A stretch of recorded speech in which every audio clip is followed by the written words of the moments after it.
Hello student, Maheshwari classes में आपका स्वागत है। यदि आपने हमारे चैनल को अभी तक लाइक और सब्सक्राइब नहीं किया है तो प्लीज़ इसे कर लें और नोटिफिकेशन बेल को दबाना न भूलें, जिससे कि मेरे द्वारा भविष्य में बनाई गई नई वीडियोस का अपडेट आपको प्राप्त हो सके। इस वीडियो में हम इंटरमीडिएट भौतिक विज्ञान भाग 2 के प्रथम अध्याय किरण प्रकाशिकी रे ऑप्टिक्स के बारे में अध्ययन करेंगे।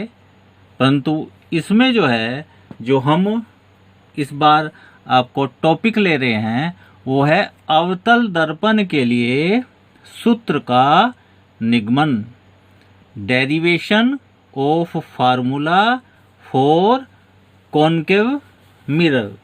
तो इसके लिए हमें सबसे पहले डायग्राम खींचना होता है। ये आपके सामने ये कोई अवतल दर्पण है M1 M2, ये इसका ध्रुव है P और ये इसका फोकस है, ये वक्रता केंद्र है और वक्रता केंद्र से परे ये कोई वस्तु ओ डैश रखी है। अब इससे एक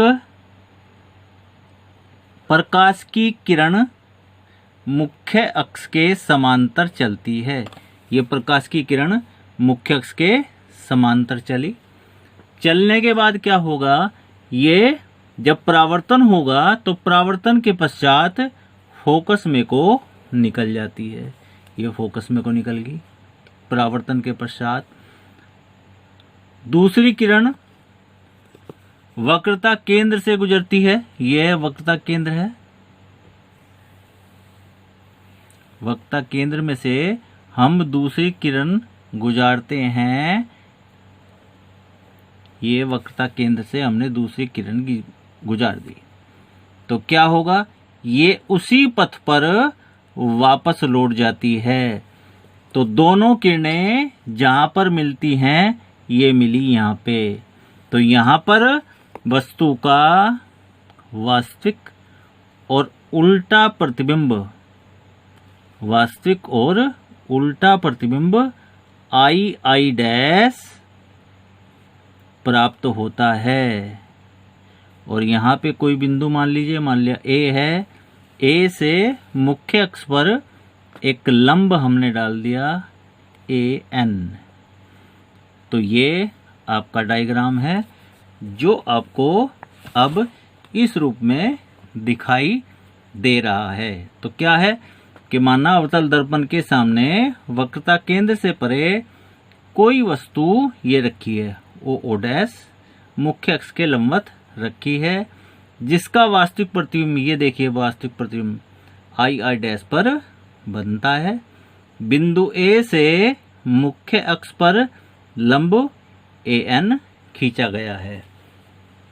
अब आप चित्र के अनुसार देखिए, क्या देखो वस्तु यहां रखी है O पे, और चूंकि ये सभी दूरियां हम दर्पण के सम्मुख ले रहे हैं, अर्थात आपतित किरण तो ये है, आपतित किरण की विपरीत दिशा में ले रहे हैं, तो ये जो दूरियां हैं ये सभी दूरियां ऋणात्मक होंगी। तो जब वस्तु रखी है इस पे O पे, तो PO बराबर हो गया माइनस का U। जहां पर प्रतिबिंब बनता है उसको हम V से इंडिकेट करते हैं उस दूरी को, तो प्रतिबिंब बना है I पर, तो PI इजिकल टू माइनस का V। और F क्या है, ये F है फोकस। तो PF क्या हो गया, अवतल दर्पण की फोकस दूरी। तो PF बराबर माइनस का F। और C क्या है, वक्रता केंद्र। और PC क्या हो गया, ध्रुव से वक्रता केंद्र की दूरी। तो ये कहलाती है वक्रता त्रिज्या। तो वक्रता त्रिज्या को हम कैसे इंडिकेट करते हैं, R से। तो PC बराबर माइनस का आर। अब ये आप ये वाला त्रिभुज और ये वाला त्रिभुज देख रहे हैं। इस त्रिभुज का नाम क्या है?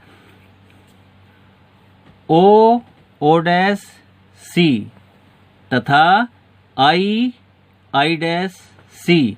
ये दोनों त्रिभुज समरूप त्रिभुज हैं। समरूप त्रिभुज हैं तो क्या होगा? समरूप त्रिभुज क्यों है? देखो, ये कोण 90 डिग्री और ये कोण भी 90 डिग्री। ये कोण इसके बराबर, क्यों? क्योंकि दोनों कोण शीर्षाभिमुख कोण हैं, तो तीसरा कोण अपने आप बराबर हो जाता है। अतः ये दोनों त्रिभुज क्या हैं? समरूप त्रिभुज हैं। तो समरूप त्रिभुज की क्या विशेषता होती हैं? कि इसकी समान भुजा, ये लंब, और इसकी समान भुजा और इसका आधार और इसके आधार का अनुपात बराबर होता है। अर्थात ये क्या है? O O dash.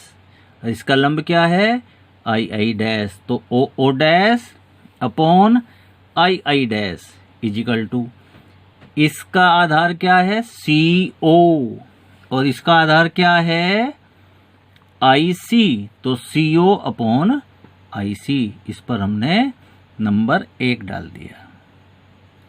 अब ये देख रहे हैं ये वाला त्रिभुज और ये वाला त्रिभुज। इस त्रिभुज का नाम क्या है? F N A. और इस त्रिभुज का नाम क्या है? I I dash F. ये दोनों त्रिभुज भी समरूप त्रिभुज हैं। तो समरूप त्रिभुज की फिर प्रॉपर्टी लगाई हमने। कौन सी प्रॉपर्टी लगाई? कि ये यानी A N upon I I dash. तो A N upon I I dash ये हो गया बराबर। इसका आधार क्या होगा? N F. और इसका आधार क्या होगा? F I. तो N F upon F I. तो क्या हो गया? ये अब आ गया नंबर 2। अब जो यदि दर्पण का द्वारक छोटा हो, अच्छा चलो इससे पहले ये देखते हैं। देखो, O O dash upon I I dash, और यहाँ भी ये समीकरण 1 भी और समीकरण 2 भी O O dash upon I I dash, और यहाँ भी O O dash upon I I dash. जब ये साइड आपस में बराबर है तो ये साइड भी आपस में बराबर होगी, ये वाली। अर्थात C O upon I C is equal to N F upon F I. तो ये लाइन जो है यहाँ से ये होगी क्या? सी ओ अपॉन आई सी बराबर N F upon F I. तो आप जानते हैं कि यदि दर्पण का द्वारक छोटा हो, जब दर्पण का द्वारक छोटा होगा तो क्या होगा? ये बिंदु जो N है ये कहाँ पर पड़ेगा? ये P पर पड़ेगा। अर्थात ये N और P दोनों संपाती होंगे। तो जहां N है, NF है, तो NF के स्थान पर हम लिख सकते हैं PF। तो हमने ये लिख लिया।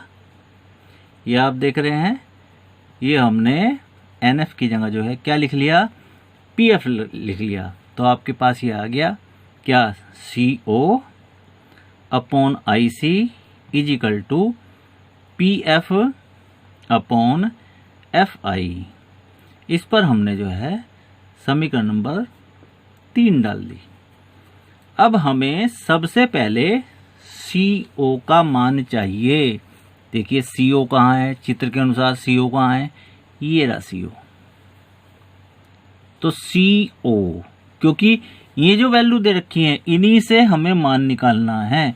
हमारे पास CO का मान नहीं है, हमारे पास किसका मान है? देखो PO का मान है और PC का मान है। तो PO में से अगर हम PC घटाते हैं तो क्या बच जाएगा? CO बच जाएगा। तो CO के स्थान पर हमने क्या लिख दिया? PO minus PC। तो आप देख रहे हैं, तो ये हमने लिख दिया क्या? PO minus PC। अब हमें अगला मान चाहिए IC, तो IC देखिए आपके चित्र में कहाँ है, IC ये रहा, ये है IC। IC की वैल्यू भी हमारे पास नहीं है, तो हम क्या करेंगे, हमारे पास देखो PC की वैल्यू है, PC की वैल्यू है और PI की वैल्यू है, तो हम PC में से अगर PI घटा देते हैं तो हमारे पास IC बच जाता है। अर्थात IC किसके बराबर हो जाएगा कि PC माइनस PI। तो यही हमने किया, यहाँ पे आप देख रहे हैं कि क्या किया हमने, IC की जगह क्या लिख दिया, PC माइनस PI बराबर PF की वैल्यू तो है हमारे पास, ये ज्यों का तो हमने लिख दिया। और क्या चाहिए हमको, अगली राशि चाहिए PI, FI। अब देखिए FI कहाँ है, FI ये रहा, FI ये वैल्यू भी हमारे पास नहीं है। वैल्यू कौन सी है, हमारे पास PI का मान है और PF का मान है। तो PI में से हमने क्या किया, PI में से PF घटा दिया, तो हमारे पास क्या बच जाता है, हमारे पास FI बच जाता है। तो हमने क्या किया, FI निकालने के लिए क्या किया, PI माइनस PF कर दिया। तो अब देखो ये PO का मान कितना है, माइनस का U, और फिर क्या है PC का मान कितना है, माइनस का R, और PC का ये मान भी माइनस का R है। फिर इसके बाद क्या है, फिर इसके बाद है ये देख रहे हैं हम कि इसके बाद क्या है, ये है PC। तो PC की वैल्यू भी हमारे पास है, PC की वैल्यू कितनी है, माइनस के R, और फिर है PI का मान कितना है, माइनस का V, और PF का मान कितना है, माइनस का F। PI का मान कितना है, माइनस का V, और PF का मान है माइनस का F। तो ये वैल्यू हमने इस मान में रख दिया। ये जो वैल्यू हैं ये सभी जो है हमने इसमें वैल्यू इन सब की पुटअप कर दी। अब ये मान हमने रख दिया इनमें, माइनस का U प्लस का R और माइनस का R प्लस V बराबर माइनस का V और माइनस का V प्लस F। अब आप जानते हैं कि R इज इक्वल टू कितना होता है, 2F होता है। तो R के स्थान पर हमने रख दिया 2F। तो माइनस का U plus 2F upon minus का 2F प्लस का V is equal to minus का F अपॉन माइनस का V और प्लस का F। अब हमने क्या किया, क्रॉस मल्टीप्लिकेशन कर दी, ब्रज गुना कर दी। माइनस F की इन दोनों में गुना, तो माइनस F की जब माइनस 2F में गुना होगी तो क्या हो जाएगा, 2F स्क्वायर हो जाएगा। और माइनस F की जब प्लस V में गुना होगी तो माइनस का VF हो जाएगा। और अब माइनस V और प्लस F की इन दोनों में गुना करेंगे। तो सबसे पहले हम इसका माइनस V की गुना करते हैं माइनस U में, तो माइनस माइनस हो गया प्लस, और U की V में गुना करेंगे तो UV। फिर माइनस V की इसमें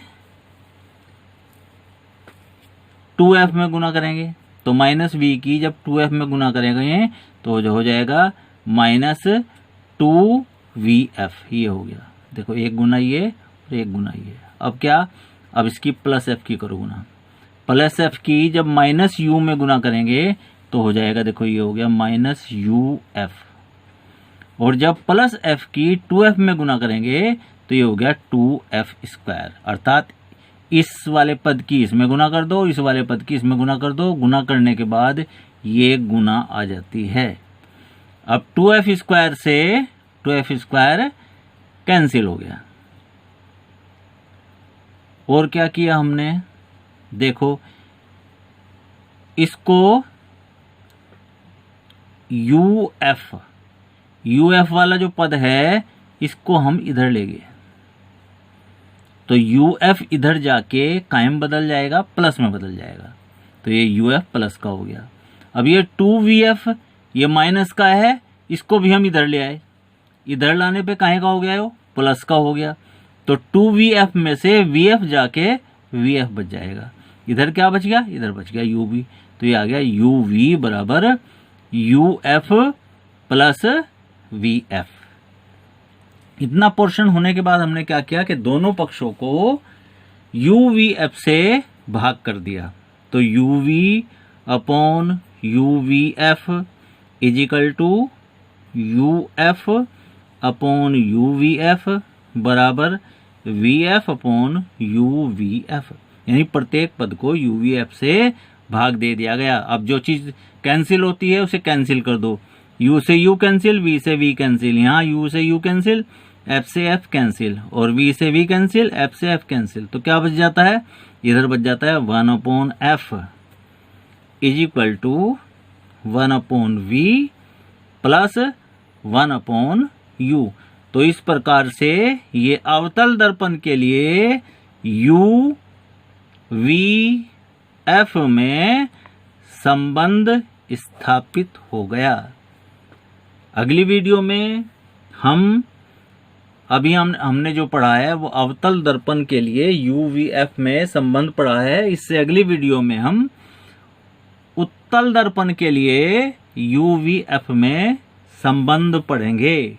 यदि आपने अभी तक हमारे चैनल को लाइक तथा सब्सक्राइब नहीं किया है तो इसको कर लें। इस वीडियो का लिंक अपने दोस्तों को भी शेयर करें, जिससे कि उन्हें भी इसका लाभ मिल सके। नई वीडियो के साथ फिर मिलेंगे। नमस्कार। लाइट बंद हो